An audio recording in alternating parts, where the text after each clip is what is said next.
స్తుతులు స్తోత్రాలు తెలియజేస్తున్నాము తండ్రి. గడిచినటువంటి దినములన్నీ మీ కృపాక్షేమములు మాకు అనుగ్రహించి సజీవులుగా ఈ భూమి మీద మమ్మల్ని ఉంచి మీ యొక్క సన్నిధానములో నాయన మీ మాటలు వినుట కొరకు మీకు ఇష్టలుగా బ్రతుకుట కొరకు మీరు నడిపిస్తున్న విధానాన్ని బట్టి వందనాలు చెల్లిస్తూ ఉన్నాను. ఈ సమయమందు పాటలు పాడి మీ నామాన్ని మహింపరిచి ఉన్నాము దేవా. వాక్య పరిచర్యలో కూడా మీ యొక్క తోడు సహాయాన్ని మాకు దయచేయండి. విత్తబడే ప్రతి మాట మా యొక్క హృదయంలో నాయన భద్రం చేసుకుని వాక్యానుసారముగా జీవించే కృపాభాగ్యాన్ని దయచేయమని కోరుతూ ప్రభువైన యేసుక్రీస్తు వారికి ఈ ప్రార్థన మనవులు మిక్కిలి వినయంతో ప్రార్థించి బ్రతిమలాడి వేడుకొని ఏడుచున్నాను. ఆమేన్.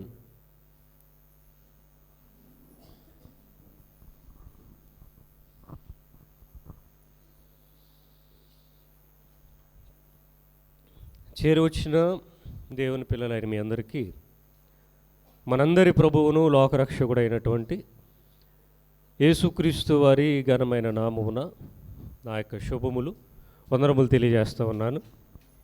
దేవుడు మనలను ప్రేమించి ఆరోగ్యమునిచ్చి ఆయుష్నిచ్చి సజీవులుగా మనలను ఉంచిన విధానాన్ని బట్టి గనుడైన దేవుని నామానికి మహిమ కలుగునుగాక.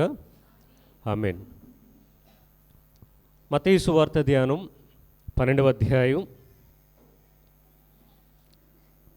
గడిచినటువంటి వారాన 30వ వచనం వరకు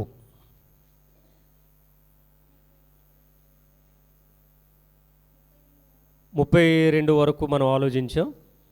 33 నుండి మరికొంత వివరణ ఈరోజు నేర్చుకునేటటువంటి ప్రయత్నం చేద్దాం. లాస్ట్ వీక్లో మనం నేర్చుకున్నటువంటి విషయం ఏంటంటే,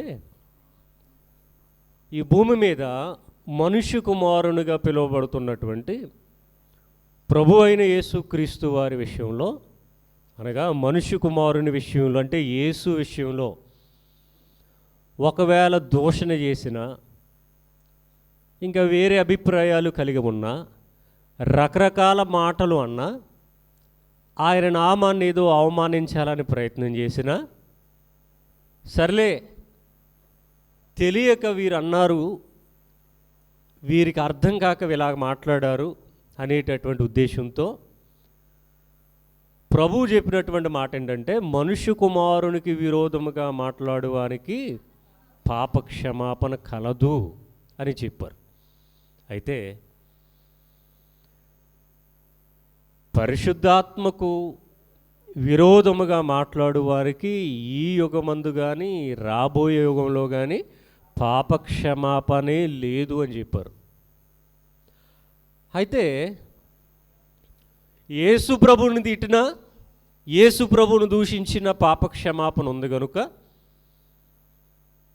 ఈరోజు అనేక మంది ఆయన విషయంలో నోరు పారేసుకుంటూ పుస్తకాలు రాస్తూ, నవలలు రాస్తూ, షార్ట్ ఫిల్ములు తీస్తూ, నోటుకొచ్చిందల్లా మాట్లాడుతూ ఆయన మీద అభండాలు వేస్తూ ఉన్నారు. మరి తర్వాత క్షమిస్తాడన్నారు కదా అని అనుకుంటున్నారు అందరూ. మరి తర్వాత చెప్పింది ఏంటంటే, పరిశుద్ధాత్మకు వ్యతిరేకంగా విరోధంగా మాట్లాడితే పాపక్షమాపణ లేదు అని చెప్పారు. అసలు ఆ పరిశుద్ధాత్మ ఎవరు? మరి ఈ యేసుక్రీస్తు కారా? ఈ యేసుక్రీస్తే పరిశుద్ధాత్మ కారా? అంటే పర్టికులర్గా పరిశుద్ధాత్మని దూషించి అప్పుడేదో పాపం చేసినట్టు, అప్పుడేదో ఆ యొక్క పాపానికి క్షమాపణ లేదు అన్నట్టుగానే కాదు. అసలు ప్రభువును నమ్మక, ప్రభువును విశ్వసించక ఈరోజు ఎవరైతే నోరు పారేసుకుంటున్నారో మరి వాళ్ళందరినీ క్షమించి పరలోకం ఇస్తాడు అనుకుంటున్నారా ఏంటి? అది జరగనే జరగదు. ఈరోజు ప్రభువును దూషించి పర్లేదులు ఆయన క్షమించేస్తాడు అనుకుంటే, అసలు ఆయన క్షమించాలి అంటే ఆయన ఎవరో తెలుసుకోవాలిగా, ఆయన పాదాల దగ్గరికి రావాలిగా, ఆయన పాదాల దగ్గర మోకరిల్లాలిగా, ఆయన నామాన్ని ఒప్పుకోవాలిగా, ఆయన నామంలో క్షమాపణ కోరుకోవాలిగా, ఆయన రక్తంలో కడగబడాలిగా. ఇవేమీ జరగకుండగా ఆయన క్షమించేస్తాడు అనుకోవడం పొరపాటు. ఆ పరిశుద్ధాత్మే ఈ యేసు ప్రభు అనేటటువంటి విషయాన్ని మర్చిపోయారు జనాలు. ఎందుకంటే ఆ సందర్భాలు వేరుగా కనబడతాయి కనుక ఆయన ఎవరో అనుకుంటున్నారు. కానీ అంటే యేసు ప్రభు వారిని దూషించినా ఇది పర్టికులర్గా ఆయన శరీరాన్ని ధరించి యేసుగా మాత్రమే ఉన్నటువంటి దినాలలో ఆయనను నమ్మక కొంతమంది ఆయన మీద చేసుకున్న వాళ్ళు ఉన్నారు, తిట్టిన వాళ్ళు ఉన్నారు, దూషించిన వాళ్ళు ఉన్నారు. అది వాళ్ళకే, అంతే తప్ప ఇప్పుడున్నటువంటి సమాజానికి అది వర్తించదు. ఇప్పుడున్నటువంటి సమాజంలో యేసు మీద నోరు పారేసుకున్న ప్రతి ఒక్కరికి కూడా ఏముండదో తెలుసా? క్షమాపణ ఉండదు. ఒకవేళ అప్పుడు తెలుసో తెలియకనండి నేను ఇలాగా మాట్లాడాను కానీ ఇప్పుడు నేను మారిపోయాను అంటే కనుక క్షమాపణ ఉంటుంది.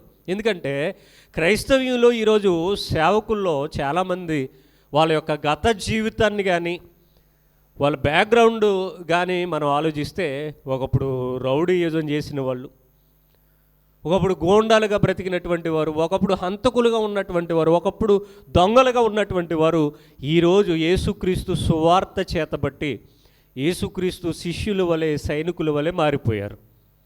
ద బెస్ట్ ఎగ్జాంపుల్ బైబిల్ నుండి చూద్దాం. అపోస్తులుడైనటువంటి పౌలు గారు ఆ యేసుక్రీస్తు మాట చెబితేనే చంపాడే నరహంతకుడు కదా పౌలు. అంటే సౌలుగా ఉన్నప్పుడు నరహంతకుడే కదా. మరి ఆ నరహంతకుడు ఆ యేసు నామం నిమిత్తం అనేకులను చంపడానికి బయలుదేరాడు. అదే నరహంతకుడు ఆ యేసు నామం కోసం ప్రాణం పెట్టాడు, చనిపోయాడు. మరి ఇప్పుడు ఆయనకు క్షమాపణ ఉందా లేదా? ఉంది. క్షమాపణ లేకపోవడం కాదండి, ఆయనను దేవుడు ఎన్నుకున్నాడు. ఇంకొక మాట చెప్పాలి అంటే ఆ పౌలు అనే బాడీ మాత్రమే పనిచేస్తూ ఉంది. ఆ పౌలులో ఉన్నది సాక్షాత్తు ప్రభు అయిన యేసుక్రీస్తే. ఆ వాక్యం కూడా బైబిల్లోనే ఉంది. మీరు కొరింథీయులకు రాసినటువంటి పత్రిక బాగా చదివితే కేవలం పౌలు అనేటటువంటి బాడీ మాత్రమే పనిచేస్తుంది. ఆ పౌలు అనే బాడీ లోపల ఉన్నది ఎవరంటే ప్రభు అయిన యేసుక్రీస్తు. కొరింథీ పత్రికలో ఉంటుంది ఆ విషయం. అర్థం చేసుకోవాలంటే చాలా జ్ఞానం కావాలి. ఇది గడిచినటువంటి వారాన మనం వినినటువంటి సందర్భం. నెక్స్ట్ 33. చెట్టు మంచిదని ఎంచి దాని పండును మంచిదే అని ఎంచుడి, లేదా చెట్టు చెడ్డదని ఎంచి దాని పండును చెడ్డదే అని ఎంచుడి. చెట్టు దాని పండు వలన తెలియబడును. ఇక్కడ చెట్టు పండు కోసం ఎందుకు చెప్పాడు ఆయన?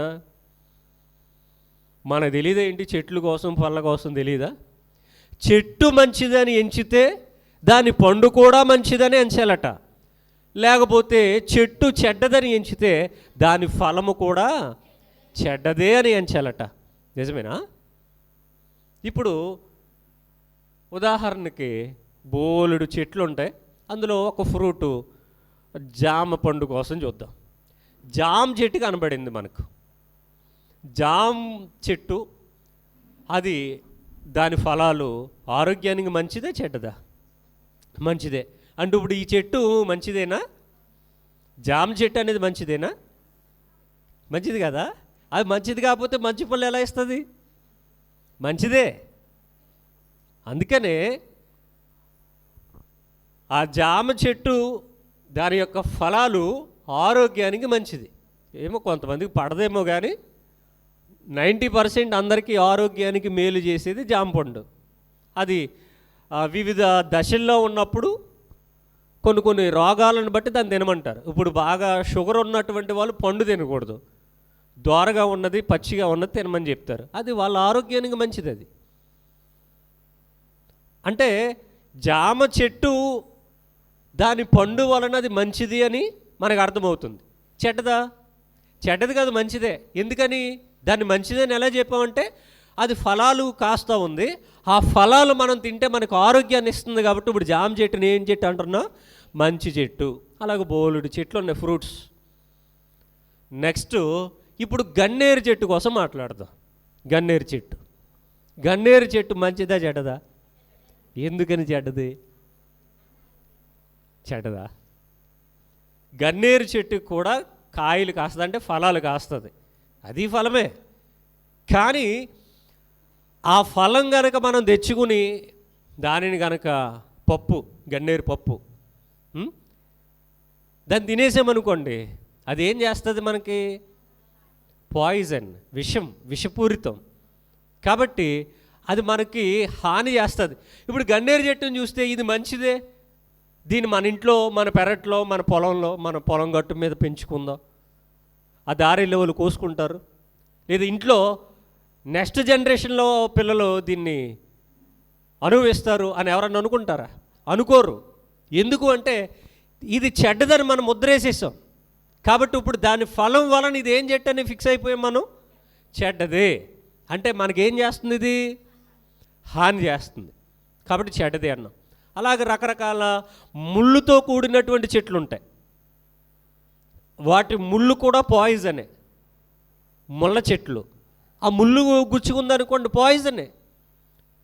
మనకి పల్లేరు చెట్లు కోసం ఇసుక నేలల్లో గోదావరి సముద్ర తీరాన్న పల్లేరు చెట్లు ఉంటాయి. ఆల్రెడీ పల్లేరు చెట్టుకు అంజూరాలు పోస్తాయా అని మనం మాట్లాడుకున్నాం, అంజూరు పళ్ళు కాస్తాయని. పల్లేరు చెట్టు ముళ్ళు ఉంటాయి, ఆ ముళ్ళు గుచ్చుకుంటే సెప్టిక్ అయిపోతుంది, అంటే అది పాయిజన్.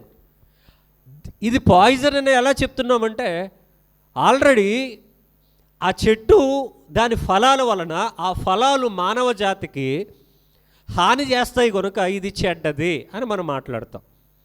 ఇదిగో ఫలానాది మంచిది, డాక్టర్ గారు కూడా చెప్తారు, నువ్వు ఫలానావి తినాలి, అవి నీ ఆరోగ్యానికి మేలు చేసేవి, అవి తిను అని చెప్తాడు. ఇది ఫలానా తినకూడదు, ఇది నీ ఆరోగ్యాన్ని చెడగొడుతుంది, అది చెడ్డది అని చెప్తాడు.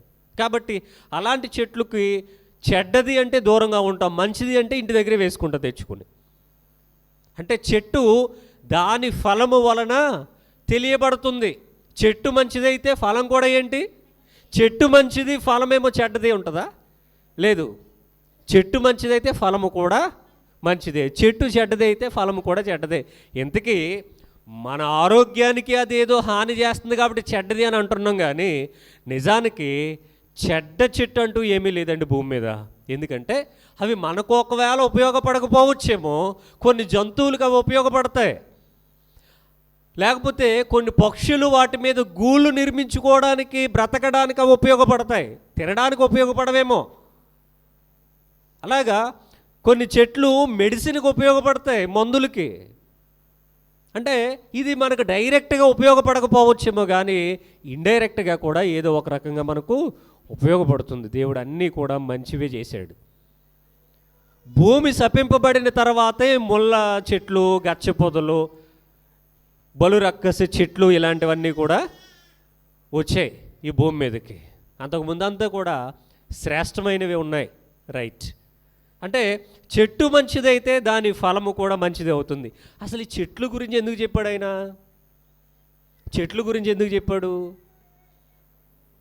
అంటే మనం ఈ చెట్లు ఏంటి, వీటి మీద బాగా పరిశోధన చేసి అవి ఎందుకు ఉపయోగపడతాయి తెలుసుకోవడానిక? వాటి కోసం ఎలాగో బాటనీ అనే శాస్త్రమే ఉందిగా. మీరు బైపీసీ చదివారు అనుకోండి, ఇంటర్మీడియట్లో బైపీసీ గ్రూప్ తీసుకున్నారనుకోండి, మీకు స్పెషల్గా బాటనీ అనే సబ్జెక్ట్ ఉంటుంది, అందులో చెప్తారు. అందులో ఈ చెట్ల గురించి వర్గీకరణ, తరగతులు, ఉపతరగతులు, వాటికి సైంటిఫికల్ నేమ్. మనం ఇక్కడ లోకల్గా పిలుచుకునేటటువంటి పేర్లు ఉండవు, శాస్త్రీయ నామాలు ఉంటాయి, సైంటిఫిక్ నేమ్స్ ఉంటాయి. మనం పిలుచుకునే పేర్లు చెట్లకు ఉండవు, వాటికి శాస్త్రవేత్తలు పరంగా, చదువు పరంగా వాటికి వేరే పేర్లు అనేవి ఉంటాయి. ఈ సబ్జెక్ట్ అంతా వాళ్ళు చెప్తారు కదా, బాటనీ తీసుకుంటే. లేకపోతే ఇంటర్నెట్లో కూడా ఈ వృక్షశాస్త్రం గురించి మనం తెలుసుకోవాలనుకుంటే బోల్డ్ అని వీడియోస్, ఇన్ఫర్మేషన్ అందించేటటువంటి వీడియోస్ ఉంటాయి. మరి ప్రభు ఎందుకు చెప్పాడు చెట్టు గురించి? చెట్టు స్థానంలో మనిషిని పెట్టుకుని వాక్యాన్ని చదవాలి. కింద అదే ఉంది. చాలా సందర్భాల్లో మనం మాట్లాడుకున్నాం.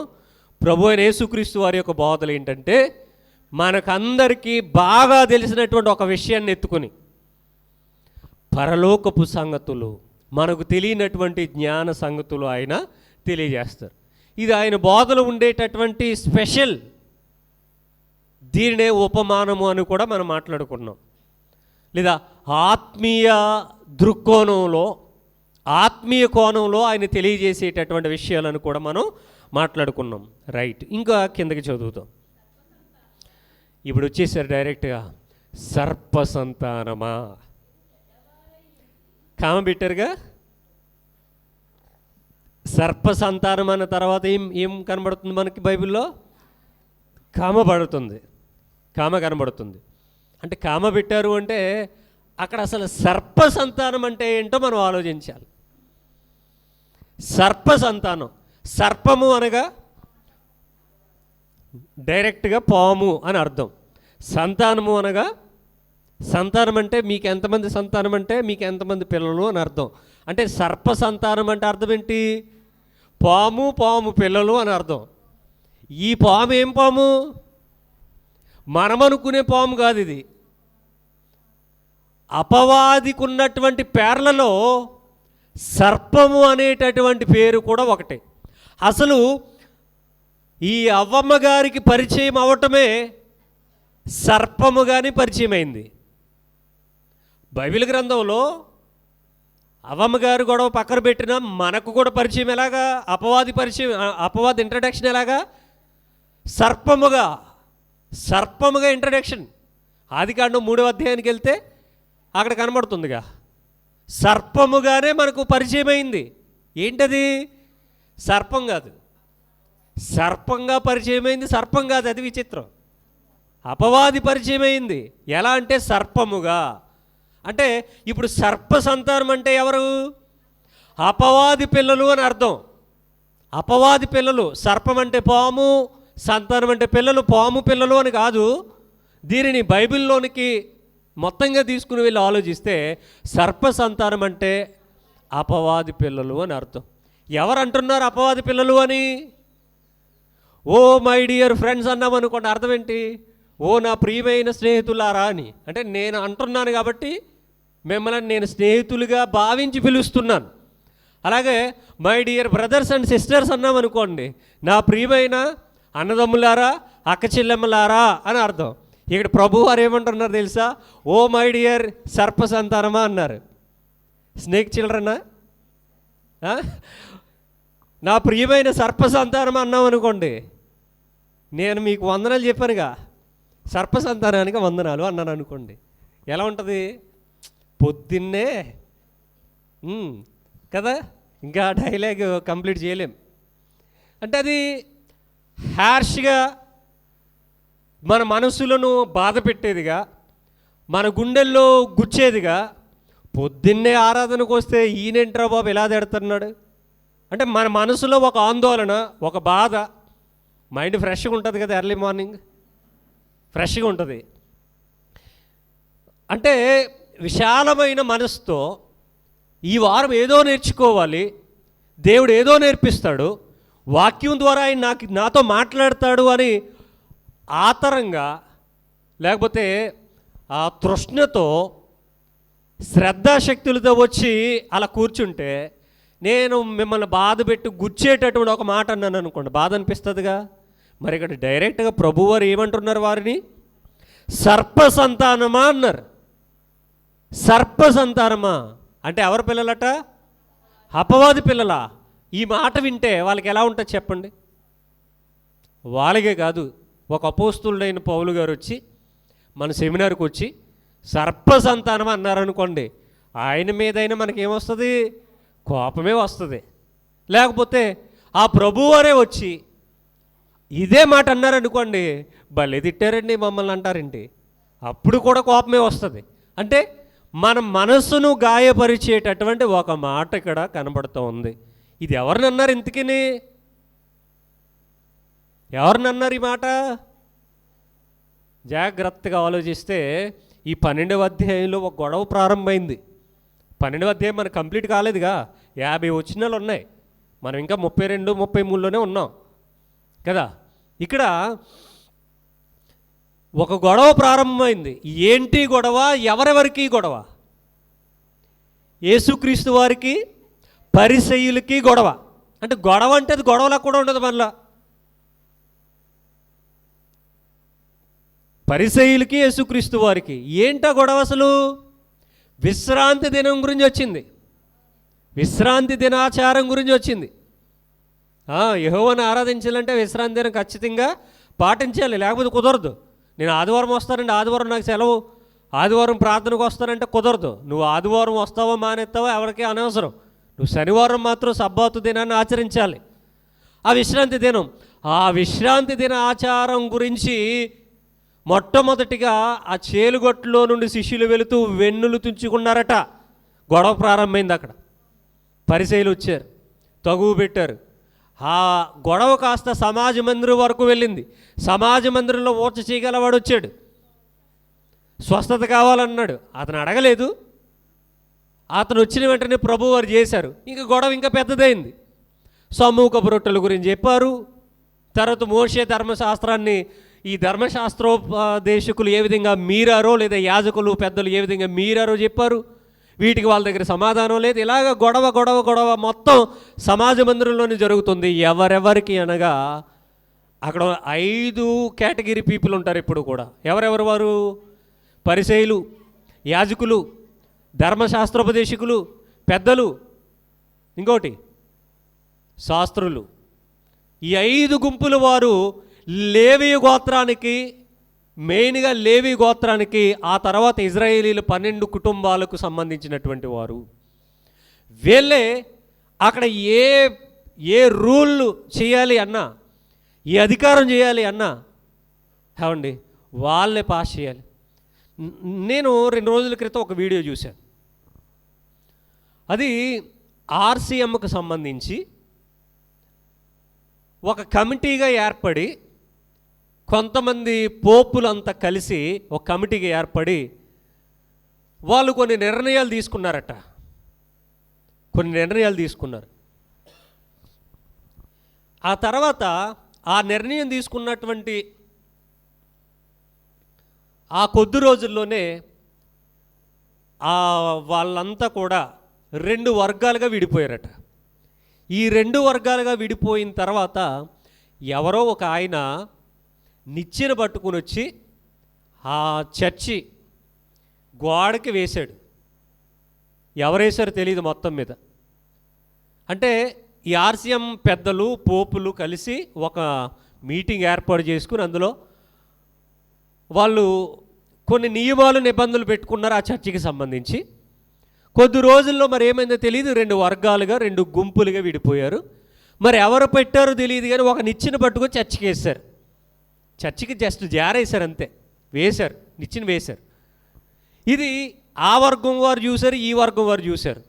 అలాగ చూసిన తర్వాత ఆ నిచ్చెన వేసింది ఎవరో తెలియదు కానీ మొత్తానికి ఆ నిచ్చెన వేసి 100 ఏళ్ళు దాటేసిందట. ఎవ్వరు కూడా కదపలేదు. ఎందుకు కదపలేదు తెలుసా? ఆ నిచ్చెన కదపాలి అంటే వీళ్ళందరూ సమావేశం అవ్వాలి, వీళ్ళు మళ్ళా పెద్దలు మాట్లాడుకోవాలి, రాజీకి రావాలి. ఆ నిచ్చెన ఇక్కడ తీసి అక్కడ వెయ్యాలి అంటే మరలా కమిటీ సిఫారసు మేరకు మాత్రమే నిచ్చెన కదపాలి. ఎంతకాలం అయిందంటే 100 సంవత్సరాలు దాటిందట. నిచ్చెన ఇంకా అలాగే ఉంది ఇప్పటికీ. అలాంటి వాళ్ళు వీళ్ళు ఎవరు? శాస్త్రులు, పరిసయ్యులు, పెద్దలు, ధర్మశాస్త్రోపదేశకులు, యాజకులు. అంతే తప్ప ఇక్కడున్న తీసుకెళ్ళి అక్కడ ఎడతానంటే కుదరదు. కనీసం ఈ సౌండ్ బాక్స్ అలా తిప్పాలనుకోండి, సౌండ్ బాక్స్ తిప్పాలి అంటే ఇలా తిప్పేయకూడదు. పెద్దలు సిఫారసు చేస్తేనే సౌండ్ బాక్స్ తిప్పాలి. ఇప్పుడు వరకు పాటలు పాడారు కదా, అది పెట్టుకున్నారు. ఇక్కడ పెట్టుకుంటున్నారు, పాటలు పాడుతారు, తీసుకెళ్ళి మళ్ళీ అక్కడ పెడుతున్నారు. అలా కుదరదు. దానికంటూ పెద్దలు నిర్ణయించి ఒక ప్లేస్ నిర్ణయించిన తర్వాత ఎవరు పడితే వెళ్ళి వాళ్ళు పట్టుకోవడానికి వీల్లేదు, కదపకూడదు. ఇక్కడ తీసుకెళ్ళి అక్కడ ఎట్టకూడదు, అక్కడ తెచ్చి ఇక్కడ ఎట్టకూడదు. ఎందుకంటే పెట్టాలి అంటే పెద్దల పర్మిషన్ కావాలి. అలాంటి వాళ్ళు ఈ శాస్త్రులు, పరిసయ్యులు. ఇలాంటి వాళ్ళకి ప్రభువారికి మధ్య ఒక ఇంటర్నల్ వార్ అనేది జరుగుతూ ఉంది. ఇంటర్నల్ వార్, అంతర్గత యుద్ధం. వీళ్ళకి తెలియని విషయం ఏంటంటే అసలు వీళ్ళు ఎవరితో మాట్లాడుతున్నారు వీళ్ళకి అర్థం కావట్లా. కేవలం ఒక యూదుడే కదా అనుకుంటున్నారు వాళ్ళు, మరియ కుమారుడే కదా అనుకుంటున్నారు, యోసేపు కుమారుడే కదా అనుకుంటున్నారు. సృష్టికర్తతో మాట్లాడుతున్నామన్న సంగతి వీళ్ళకి అర్థం కావట్లేదు. అందుకనే సృష్టికర్త మాట్లాడుతూ, సృష్టికర్తకి తెలియదా ఎవరి పిల్లలో? తెలుసా తెలీదా? అందుకనే మాట్లాడుతూ ఉన్నాడు. యోహాను గారు కూడా మాట్లాడారు, బాప్తిస్మిచ్చి యోహాను గారు. ఆయనకు కూడా తెలుసు, ఎందుకంటే ఆయనే చెప్పాడు. ఇద్దరు మాట్లాడతారండి. సృష్టికర్త అయినటువంటి దేవుడు, తర్వాత ఆయన పంపించినటువంటి సాక్షి బాప్తిస్మిచ్చి యోహాను గారు, వీళ్ళిద్దరే మాట్లాడతారు. యూదులను ఉద్దేశించి, వాళ్ళ భక్తి జీవితాలను ఉద్దేశించి సర్ప సంతానం అని మాట్లాడింది ఎవరంటే వీరిద్దరే మాట్లాడారు. చదువుదాం. అంటే సర్ప సంతానం అంటే వీళ్ళు ఎవరిని ఉద్దేశించి? ఇప్పుడు మనం ఉన్నాం, ఇందులో పురుషులు ఉన్నారు, స్త్రీలు ఉన్నారు, చిన్నపిల్లలు ఉన్నారు, పెద్ద వయసు కలిగినటువంటి వారు ఉన్నారు. అలాగే ఆ యొక్క సమాజ మందిరంలో అనేక మంది ఉంటే అందరినీ అన్నారా? ఆయన అందరినీ అన్నారా? మాట్లాడాలి. అందరినీ అనేసారా సర్పసంతానం అని? లేదు. దేవుని పనికి అడ్డు నిలబడుతున్నటువంటి వారిని ఎవరైతే పెద్దలుగా అక్కడ వ్యవహరిస్తున్నారో, పెద్దలంటే కేవలం ఈ 5 కేటగిరీలో ఉన్నటువంటి ప్రజలు, ఓన్లీ పెద్దలంటే పెద్దలని కాదు, అంటే పెద్దరికం వ్యవహరిస్తున్నటువంటి వారు, ఈ 5 గుంపులలో ఉన్నటువంటి వారిని ఉద్దేశించి మాట్లాడుతూ, వారు ఎలాంటి వారట? సర్ప సంతానమట. అంటే పాము పిల్లలని కాదు, అపవాది పిల్లలు అని అర్థం. అంటే ఆనాడు అపవాది పిల్లలు దేవుని సంఘంలో నాయకులుగా ఉండి సంఘాన్ని పరిపాలిస్తూ ఉన్నారా లేదా? అర్థమైంది నా ప్రశ్న? ఆ రోజు అపవాది సంబంధికులు లేదా అపవాది పిల్లలు, అపవాది క్రియలు చేసేటటువంటి వారు దేవుని సంఘంలో ఉండి దేవుని ప్రజలను రూల్ చేస్తూ ఉన్నారా? అర్థం కాలేదా? వీళ్ళందరూ రూల్ చేస్తున్నారా లేదా? చేస్తున్నారు. వీళ్ళెవరు? అపవాది పిల్లలే కదా. అంటే ఆ రోజే దేవుని మందిరంలో దేవుని సంఘాన్ని పాడు చేసేవాళ్ళు సంఘంలోనే ఉన్నారు అన్నటువంటి సంగతిని మనం మర్చిపోకూడదు. ఆ తర్వాత కాలంలో ప్రభువారు చెప్తారు, ఆల్రెడీ 7వ అధ్యాయంలో చెప్పేశారుగా, ఏమని? గొర్రె చర్మం కప్పుకున్నటువంటి తోడేళ్ళు అని, అబద్ధికులు, వేషధారణ కలిగిన వారు అని. మరి అలాంటి వాళ్ళు ఈరోజు కూడా ఆయన సంఘాన్ని, సంఘము అనగా 4 గోడలు కాదు సుమా, దేవుని ప్రజలు, సంఘం అనగా దేవుని ప్రజలు, సంఘాన్ని పరిపాలించే నాయకులుగా ఉన్నారంటారా లేరా? 2000 సంవత్సరాలకు పూర్వమే, పాత నిబంధన కాలం నడుస్తూ ఉన్నటువంటి కాలంలోనే, ధర్మశాస్త్రం కొనసాగుతూ ఉన్నటువంటి రోజుల్లోనే అపవాది పిల్లలు దేవుని సంఘాన్ని నడిపించేవారుగా ఉంటే, ఆ తర్వాత ప్రభువారు చెప్పారే ఇలాంటి వాళ్ళు వస్తారు అని, మందరిని కనికరించరు అని. మరి అలాంటి వాళ్ళు లేరా ఈరోజు? బోలెడు మంది ఉన్నారు, బోలెడు మంది ఉన్నారండి. ఈరోజు యేసుక్రీస్తు దేవుడు కాదనే బోధలు ఎవరు మాట్లాడినా వాళ్ళు అదే పిల్లలు. ఈరోజు 3 దేవుళ్ళని ఎవరు మాట్లాడినా వాళ్ళు అదే పిల్లలు. ఇంక నో డౌట్, ఇంక అందులో వేరే సందేహం ఏమీ లేదు. వాళ్ళు నోటి వెంబడి ఈ మాటలు వచ్చాయి అంటే మనం వాళ్ళని అర్థం చేసుకోవాలి. వీళ్ళు ఎవరు సంతానం? సర్ప సంతానం, అపవాది పిల్లలు. వీళ్ళ వాక్యాలు మనం విన్నాము అంటే మన భక్తి జీవితాలు భ్రష్టత్వంలోనికి వెళ్ళిపోతాయి. ఎందుకంటే వాడు భ్రష్టుడు కనుక, అపవాది అయిన వాడు భ్రష్టుడు. భ్రష్టత్వంలోనికి వెళ్ళిపోతే మన భక్తి జీవితాలను మనం అర్థం చేసుకోవాలి. అంటే సర్ప సంతానం అని ఎవరిని ఉద్దేశించి మాట్లాడారు? సామాన్య ప్రజలు ఉన్నారే, ఈయన దావీదు కుమారుడు అన్నారే, వాళ్ళను కాదు, వాళ్ళను ఉద్దేశించి కాదండి. మరి ఎవరిని ఉద్దేశించి? దేవుని మందిరాన్ని పాడు చేస్తున్నటువంటి వారు, దేవుని సంఘాన్ని పాడు చేస్తున్నటువంటి వారు, తన ప్రజల హృదయాలను నాశనం వైపు నడిపిస్తున్నటువంటి వారిని సర్ప సంతానమని సంబోధించడం జరిగింది. డైరెక్ట్గా ఎవరు మాట్లాడారు? ప్రభు అయిన యేసు వారు మాట్లాడారు. ఆయనకి తెలీదా ఎవరు దేవుని ప్రజలో, ఎవరు సర్ప సంతానమో, ఎవరు పరలోకానికి వెళ్ళేవారో, ఎవరు నరకానికి పోయేవారో ఆయనకి తెలీదా? మీరు అలాగనకూడదండి, మీరు అలాగ మాట్లాడకూడదండి, అంత కోపంగా చెప్పకూడదండి. ఎవరండి రూల్స్ పెట్టేది? ఎవరు మాట్లాడిన అధికారం గలవాని వలె మాట్లాడాలి. ఎందుకు ప్రభువారు ఎలా మాట్లాడారు? మీ శాస్త్రుల వలె కాక, అంటే సోపేస్తారన్నమాట వాళ్ళు. మీ శాస్త్రుల వలె కాక, లేదా వారి శాస్త్రుల వలె కాక, వారి ధర్మశాస్త్రోపదేశకుల వలె కాక అధికారము గల వానిగా బోధించారట. ఎవరు? యేసువారు. ఆయన బోధలు అధికారం ఉంది. అలాగే చెప్పాలి వాక్యాన్ని.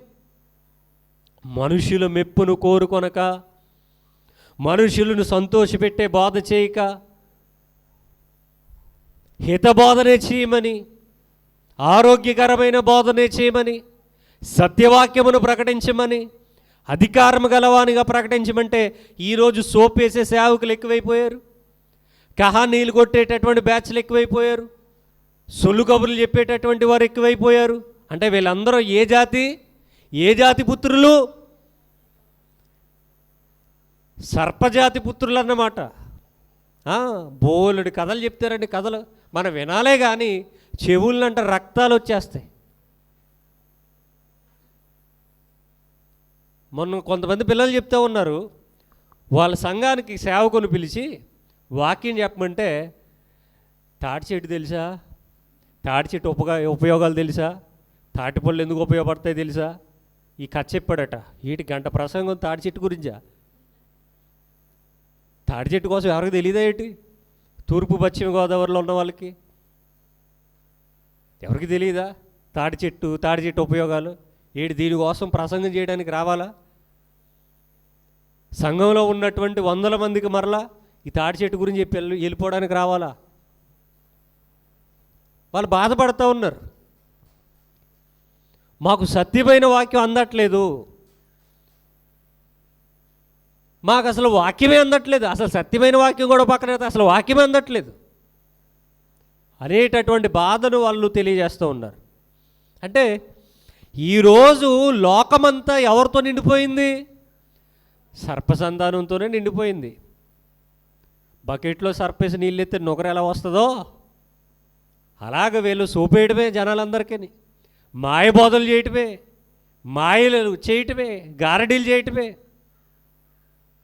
అంటే వాళ్ళకు తెలియకుండానే వాళ్ళను నరకానికి నడిపిస్తూ ఉన్నారన్నమాట. అందుకని ప్రభు చెప్పారు, సర్ప సంతానమా 34, మీరు చెడ్డవారయ్యుండి ఎలాగూ మంచి మాటలు పలకగలరు? ప్రశ్న. చెడ్డోడు ఏం మాటలు పలుకుతాడు? చెడ్డ మాటలు పలుకుతాడు. మంచి మాటలు పలుకుతాడా? చెట్టు మంచిదైతే దాని ఫలం మంచిదే, చెట్టు చెడ్డదైతే దాని ఫలం కూడా చెడ్డదే. ఆ చెట్టు ప్లేస్లో మనిషిని పెట్టుకోవాలి, అది నువ్వైనా నేనైనా. ఇప్పుడు నేను మంచోడిని అయితేనే మంచి మాటలు పలుకుతాను, నేను చెడ్డోడిని అయితే చెడ్డ మాటలు పలుకుతాను. గొర్రె చర్మం కప్పుకున్న తోడేలు గొర్రె వలె కొద్ది రోజులు మాత్రమే నటిస్తుంది, తర్వాత దాని ఒరిజినాలిటీ అనేది బయటపడుతుందిగా. మనకి చిన్నప్పుడు కథ చెప్తారు, ఒక నక్కట నీలి రంగు డబ్బాలు పడిపోయిందట వెళ్ళి. అప్పుడు దాని ఒళ్ళంతా ఏం కలర్ అయిపోయింది? నీలం కలర్ అయిపోయింది. ఇప్పుడు ఇది అడవిలోనికి వెళ్ళింది. అసలు బ్లూ కలర్లో ఉండేటటువంటి జంతువులు ఏమైనా ఉంటాయా? ఏమీ ఉండవు. కాబట్టి పులి భయపడింది, చిరుతపులి భయపడింది, సింహం భయపడింది, ఏనుగు భయపడింది, అన్నీ భయపడ్డాయి. ఇది బాగా ఎంజాయ్ చేస్తూ ఉన్నటువంటి సమయంలో కొద్ది రోజులు అలా గడిచిన తర్వాత ఇప్పుడు వర్షం వచ్చిందిగా, అలాంటి వర్షంలో తడిచిపోయిన తర్వాత దాని రంగంతా పోయింది. అప్పుడు ఒరిజినాలిటీ, ఓసు నువ్వా ఇన్ని రోజులు మమ్మల్ని భయపెట్టింది, వేషం వేసుకుని వచ్చావా? ఇప్పుడు ఏదైనా భయపడుతుంది దానికి? ఏం భయపడదు. సేమ్ ఇంతేనండి, సేమ్ ఇంతే. వీళ్ళందరూ కూడా రంగులు మార్చేటటువంటి ఓసర వెల్లులు, కానీ పేరేం పెట్టుకున్నారంటే సేవకుడు. సేవ చేస్తున్నారా వీళ్ళు ఎవరు సేవ చేయట్లేదు. ఆత్మల రక్షణ వీళ్ళకొద్దు, ఆస్తుల సంపాదన కావాలి. ఆస్తుల సంపాదన, ప్రాపర్టీలు పెంచుకోవాలి. ఆత్మలు ఏమైపోతే ఎవరికండి? వాళ్ళకి సత్యమా అసత్యమా బోధించేది? వాళ్ళని రక్షించడమా? లేదు లేదు లేదు, వాళ్ళ కానుకలు కావాలి. అలాగ బోల్డ్ మంది ఉన్నారు. మీరు చెడ్డవారై ఉండి ఎలాగూ మంచి మాటలు పలుకగలరు? చెడ్డోడు లక్షణం చెడు లక్షణం కదా, అది ఏమైనా పోతుందా? పోదు. అలాగే గొర్రె చర్మం కప్పుకున్నటువంటి తోడేలు, అది తోడేలు స్వభావమే కానీ గొర్రె స్వభావం దానికి ఎప్పటికీ రాదు. ఎందుకు వస్తుంది? అది మందను కనికరింపదు. మందతో కలిసి ఉన్న మందులో ఉన్నటువంటి మిగిలినటువంటి గొర్రె పిల్లల వలె ఉన్నప్పటికీ దాని స్వభావం ఎప్పటికీ మారదు. అది ఎందుకు వచ్చింది మందలోనికి? మందను రక్షించడానికి వచ్చింది తోడేలు, మందకు సెక్యూరిటీగా ఉండడానికి వచ్చింది తోడేలు? లేదు లేదు లేదు, మందను నాశనం చేయడానికి వచ్చింది. అందుకనే మీరు చెడ్డవారయుండి ఎలాగో మంచి మాటలు పలుకగలరు? వాళ్ళ పైన మంచి మాటలు పలుకరా? ఏం చెప్పారు? వీడు బయల్జెబూలు వలన దెయ్యములను వెళ్ళగొట్టుచున్నాడు కానీ వీడిని అసలు మనం నమ్మాల్సినటువంటి పనే లేదన్నారుగా. అన్నారా లేదా? వీళ్ళు చెడ్డవాళ్ళు ఇంటి మంచి మాటలు పలుకుతారా? పలకరు. ఒకవేళ ఏదన్నా అలాంటిది మాట్లాడినా అది ఎలాంటిది? అది కవర్ చేయడానికి మాత్రమే, మాయ చేయడానికి మాత్రం. మాయ చేసేవాడు ఏమండి చాలా బాగా మాట్లాడతాడుగా. మనకు ఫోన్ కాల్స్ వస్తూ ఉంటాయి. ఏటీఎం నెంబర్ చెప్పండి, పిన్ నెంబర్ చెప్పండి, అకౌంట్ నెంబర్ చెప్పండి, ఆధార్ కార్డు నెంబర్ చెప్పండి, పాస్వర్డ్ వచ్చింది, పాస్వర్డ్ చెప్పండి. ఆడు ఎంత బాగా అడుగుతాడు. ఆ యాక్టింగ్ స్కిల్, అది స్కిల్, ఆ స్కిల్ ఉండాలి కదా. అంటే వాడు ఒకవేళ అలాగ మాట్లాడినా మనకు మంచి చేయడానిక. మీరు బ్యాంక్ అకౌంట్కి పాన్ కార్డు కానీ, బ్యాంక్ అకౌంట్కి ఆధార్ కార్డు కానీ, బ్యాంక్ అకౌంట్కి ఫోన్ నెంబర్ కానీ లింక్ చేసుకోవాలి. ఇక్కడ బ్యాంక్ మేనేజర్ మీకు ఫోన్ చేసి ఖాళీగా కూర్చున్నా నాకు టైం పాస్ అవ్వట్లేదు, మీ ఫోన్ నెంబర్ చెప్పండి, మీ అకౌంట్ నెంబర్కి లింక్ చేస్తానని అడుగుతాడా? అంటే అడిగాడంటే ఎంత ఖాళీగా కూర్చున్నాడు మరి bank manager. Bank manager Aadhaar card number అడుగుతాడా? మీరు రావద్దు, మీరు డ్యూటీలు మీరు చేసుకోండి. బ్యాంక్ వెళ్తారండి, ఒక రోజులో పనులు అవుతాయా? ఆధార్ కార్డు అంటారు, పాన్ కార్డు అంటారు, అప్లికేషన్ అంటారు, ఫోన్ నెంబర్ అంటారు, ఈమెయిల్ అంటారు, జీమెయిల్ అంటారు, తమ్ అంటారు, సిగ్నేచర్ అంటారు, మ్యాచ్ అవ్వట్లేదు అంటారు, మిస్ మ్యాచ్ అంటారు, ఫోటో ఇమ్మంటారు. ఇన్ని అడిగి అప్పుడు కానీ లింక్ చేయరు. కానీ ఈ బ్యాంక్ మేనేజర్ చూడండి, ఫోన్ చేసి మరి అడిగి లింక్ చేసేస్తున్నాడు. ఏంటి లింక్ చేసేది? ఖాళీ చేస్తున్నాడు. అలా ఉంటుంది అన్నమాట. అంటే మాయ మాటలు, మాయ చేయడానికి పలికేటటువంటి మాటలు. మీరు చెడ్డవారండి ఎలాగో మంచి మాటలు పలుకగలరు? పలుకుతారా? పలకరు. అంటే అలా మాట్లాడారంటే అది అందులో ఒక మాయ ఉందని మనం గ్రహించాలి. అందులోనే హృదయమందు నిండియుండు దానిని బట్టి నోరు మాట్లాడును. నోరు ఎలా మాట్లాడుతుందట? హృదయమందు నిండియుండు దానిని బట్టి. అంటే హృదయంలో ఏముంటే అదే మాట్లాడతారు. హృదయంలో ఏం లేకపోతే ఏం లేదు ఇక బయటికి. అంటే హృదయంలో ఏముంటే బయటికి అదే వస్తుంది అన్నమాట. హృదయమందు నిండియుండు దానిని బట్టి నోరు మాట్లాడుతుందట. మన హృదయంలో ఏముంటే అదే బయటకు వస్తుంది. అమ్మ వాటర్ బాటిల్ ఎలా ఇవ్వండి అంటే అది ట్రాన్స్పరెంట్గా ఉంది కాబట్టి ఏమంటున్నా, తాగడానికి కాదు, జస్ట్ మీకు చూపించడానికి. అంటే నా వాటర్ బాటిల్లో వాటర్ ఉంది కానీ అందులో ఎంత ఉందో అది బయటికి కనబడదు. ఇది ట్రాన్స్పరెంట్గా ఉంది కాబట్టి కనబడుతుంది. ఇదేంటిది? Water bottle. ఇందులో ఏముంది? ఎలా చెప్పగలుగుతున్నారు? కనబడుతుంది. ఎంత ఉంది? ఇందులో 750 అనుకుంటుంది. లీటర్ అమ్మ, ఇది లీటర్ అయినా ఇంకా తక్కువేమో, 30 లీటర్, 750 ml. ఇది వాటర్ బాటిల్, ఇందులో వాటర్ ఉంది. ఇది మనందరికీ క్లియర్గా కనబడుతుంది, ట్రాన్స్పరెంట్గా ఉంది కదా, క్రిస్టల్ క్లియర్గా కనబడుతుంది. ఇప్పుడు ఇందులో నేను ఒక గ్లాస్ తీసుకుని, వీడు ఇచ్చాడు, మూత ఇచ్చాడు కదా, ఇందులో కూడా వాటర్ వేసుకుని తాగొచ్చు. ఇందులో వేస్తాను, ఏమొస్తుంది బయటికి? వాటర్ వస్తుంది. ఎందుకని వస్తుందని అడుగుతున్నా. నేను ఈ క్యాప్ ఓపెన్ చేసి లేదా మూత ఓపెన్ చేసి లేకపోతే ఒక గ్లాస్ తీసుకుని ఇందులో ఉన్నది అందులో వేస్తే వాటరే ఎందుకు వస్తుంది అని అడుగుతున్నా. ఇందులో ఏముంది? వాటర్ ఉంది. కాఫీ రాదా? టీ రాదా? పాలు రావా? హార్లిక్స్ బూస్టు కలిపినటువంటి పాలు రావా? పోనీ వేడి నీళ్ళు వస్తాయా? వేడి నీళ్ళని ఎందుకు అడిగారంటే ఇది చల్లగా ఉంది. పోనీ కూలింగ్ వాటర్ వస్తుందా? ఏది రాదు. నువ్వు ఏం కోరుకున్నా ఏమి రాదు. ఏం వస్తుంది బయటికి? ఇందులో ఏ నీళ్ళు అయితే ఉన్నాయో, చల్ల నీళ్ళు, కూలింగ్ వాటర్ ఉంటే కూలింగ్ వాటర్ వస్తుంది, హాట్ వాటర్ వేడి నీళ్ళు ఉంటే వేడిగా వస్తాయి, కాఫీ ఉంటే కాఫీ వస్తుంది, టీ ఉంటే టీ వస్తుంది, బూస్ట్ హార్లిక్స్ కలిపితే అదే వస్తుంది. ఒకవేళ ఇది ఖాళీ చేసామనుకోండి, మూత ఓపెన్ చేసి మళ్ళీ ఇలా బోర్లించినా ఏమి రాదు, ఏమీ రాదు. కానీ ఇందులో ఏముంది? ఇప్పుడు వాటర్ ఉంది కాబట్టి ఏమొస్తుంది? ఇదేంటో తెలుసా? మీ హృదయం. ఇదేంటిది? హృదయం. ఈ హృదయము నిండియుండు దానిని బట్టి నోరు మాట్లాడును. అంటే ఈ వాటర్ బాటిల్లో వాటర్ ఉంది కాబట్టి అది బయటికి ఏ విధంగా అయితే వస్తుందో, నీ హృదయంలో ఏముందో అదే బయటకు వస్తుంది. దానిని బట్టే నువ్వు మంచోడువా చెడ్డోడువా అని నిర్ణయిస్తారు. ఇప్పుడు నేను అడుగుతున్నాను, నన్ను మంచోడని మీరు భావిస్తున్నారా చెడ్డోడని భావిస్తున్నారా? డైరెక్ట్గా అడుగుతున్నారు కాబట్టి చెప్పలేరు. కానీ కొంతమంది విషయంలో మీరు డైరెక్ట్గానే చెప్తారు, పలానా ఆయన మంచోడు, పలానా ఆమె మంచిది, పలానా అతను చెడ్డోడు, పలానా ఆమె చెడ్డదని డైరెక్ట్గానే చెప్పేస్తారు. అందులో ఇంకా మొహమాటం ఏమీ లేదు కదా. అంటే మరి వారిని మీరు చెడ్డవారని ఎందుకన్నారు, లేదా మంచివారని ఎందుకన్నారు, లేదా ఆమెను మంచిది అని ఎందుకన్నారు, లేదా చెడ్డది అని ఎందుకన్నారు? ఆమె మాటను బట్టి, ఆమె ప్రవర్తనను బట్టి, ఆమె చూపును బట్టి, ఆమె చేతలను బట్టి మంచివారు చెడ్డవారని మీరు డిక్లరేషన్కి వచ్చారు. మీరైనా నేనైనా అంతే. అది ఎలాగ తెలిసింది అంటే వాళ్ళ మాటలు, చూపులు, చేష్టలు, వీటన్నిటిని బట్టి ఇవన్నీ జరగాలి అంటే వాళ్ళ హృదయంలో అవన్నీ నిండి ఉండాలట. హృదయం నిండి ఉండి దానిని బట్టి నోరు మాట్లాడుతుంది. ఈ నోరు మాట్లాడిన దాన్ని బట్టి మంచివారా చెడ్డవారని మనం ఒక నిర్ణయానికి వస్తాం. అలాగే ఈ శాస్త్రులు, పెద్దలు, ధర్మశాస్త్రోపదేశకులు, యాజకులు వీళ్ళందరినీ కూడా సర్ప సంతానం అని ప్రభువు పిలవడానికి గల కారణం ఏంటి? వాళ్ళ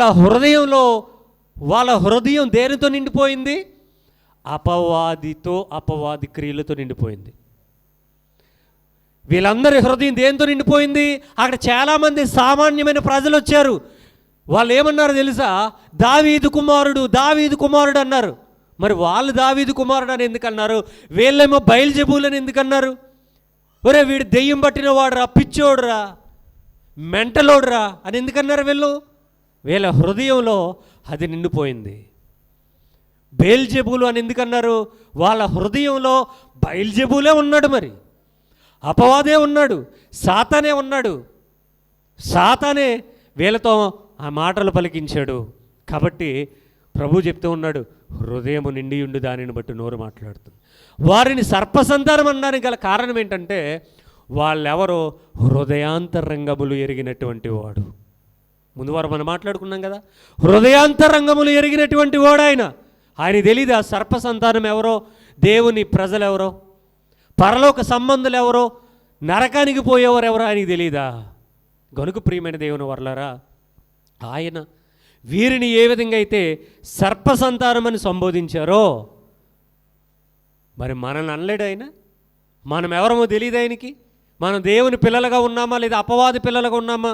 మనం దేవుని పనిని చేస్తూ ఉన్నామా లేదా అపవాది పనిని చేస్తూ ఉన్నామా? దేవునికి ఇష్టలుగా ఉన్నామా లేదా అపవాది ఇష్టాన్ని నెరవేర్చేవారుగా ఉన్నామా? ఆయనకి తెలీదా? ఆయనకి అన్నీ తెలుసు కదా. మరి మనల్ని ఏమని పిలవాలి? ఆయన మీరేమని కోరుకుంటున్నారు? ఆయన నోటితో మీరు ఏమని పిలిపించుకోవాలని కోరుకుంటున్నారు? ఒక మాట చెప్పండి. భలా నమ్మకమైన మంచి దాసుడా, భలా నమ్మకమైన నా మంచి దాసురాలా, నా కుమారుడా అని పిలిపించుకోవాలని అనుకుంటున్నారా? అలా అనుకోవాలి అంటే మీ హృదయంలో ప్రభు ఉండాలి. ప్రభు అయిన యేసుక్రీస్తు మాత్రమే ఉండాలి. ఆయన పిల్లలుగా మీరు మారిపోవాలి. మీ హృదయంలో ఆయన ఉండాలి, ఆయన వాక్యం ఉండాలి. ఆయనకిష్టులుగా మీరు భూమి మీద బ్రతకాలి. అప్పుడే మీరు సర్పసంతానమా అని అనిపించుకోరు. ఇదేమన్నా బిరుదా ఏంటండి మనమందరం పిలిపించుకోవడానికి? సర్పసంతానం అనేది ఏమన్నా బిరుదు కాదు. ఆయనకు కోపంతో ఒక రకంగా చెప్పాలంటే మండిపోయి మాట్లాడినటువంటి మాట. అప్పుడప్పుడు అంటాయి కదా, ఎందుకురా అలా అన్నావంటే, మరి నాకు మండిపోయింది అందుకనే అన్నాను. నువ్వు అనవా? ఈ పరిస్థితి కనుక నీకే ఎదురైతే నీకు మండదా? అంటే మంట అంటే భూత అనుకోకండి, హృదయం నలిగిపోయి వేదనతో మాట్లాడేటటువంటి మాట. అంటే ప్రభువు వారి హృదయము కూడా నలిగిపోయింది. మనం అంటాం కదా చివిక్కుమనిపోయిందని. ఏం చివిక్కు అంది? సౌండ్ వచ్చింది బయటికి. చివిక్కుమనమంటే అది బయటకు వచ్చే సౌండ్ కాదు, అది హృదయ వేదన. ప్రభువారు కూడా ఆయన కోపంతో హృదయ వేదనతో చెప్తా ఉన్నాడు, సర్ప సంతానమా. ఉత్తరే కాదు, చెట్టు గురించి ఎందుకు చెప్పాడు? చెట్టు గురించి చెప్తే తర్వాత మనకు విషయం అర్థమవుతుందని. ఆ చెట్టు ప్లేస్లో ఎవరిని రీప్లేస్ చేయాలి? మన పేరు పెట్టుకోవాలి. మన పేరుతో అలా పిలిచాడు అనుకోండి, ఆయన అయిపోయినట్టే మన పని. ఆయన మనల్ని ఇష్టపడే భక్తి జీవితాలు మనం కలిగి ఉండాలని కోరుతూ ఈ వాక్యాన్ని ముగిస్తున్నాను. 34 ఓకే, 34 టిక్ పెట్టుకోండి. 35 నుంచి వచ్చే వారాన్ని మనం మాట్లాడుకుందాం, ప్రార్థన చేసుకుందాం. సర్వోన్నతుడు మహోన్నతుడు అయిన దేవా, యేసయ్య, మీ ఘనమైన నామమును బట్టి వందనాలు, స్తుతులు, స్తోత్రాలు. నాయన, మీరు ఈ లోకానికి వచ్చి 2020 సంవత్సరాల క్రితం శాస్త్రులు, పరిసయ్యులు, ధర్మశాస్త్రోపదేశకులు, పెద్దలు, యాజకులు, ఆ సర్వ సమాజముతో సమాజ మందిరంలో ఆయన మీరు మాట్లాడినటువంటి తీరు మమ్మను అబ్బురపరుస్తుంది తండ్రి. ఎన్నో విలువైన మాటలు మీరు చెప్పినా వారికి అర్థం కాలేదు. మీరు ఎన్నో లోతైన సత్యాలు మాకు తెలియజేసినందుకు వందనాలు చెల్లిస్తూ, ఇంకా మీ యొక్క వాక్యపు లోతుల్లోనికి మమ్మల్ని నడిపించమని కోరుతూ, ప్రభు అయిన యేసుక్రీస్తు వారికే ఈ ప్రార్థన మనవులు మిక్కిలి వినయంతో ప్రార్థించి బ్రతిమలాడి వేడుకొని అడుచున్నాను. ఆమేన్. అందరికీ వందనాలు.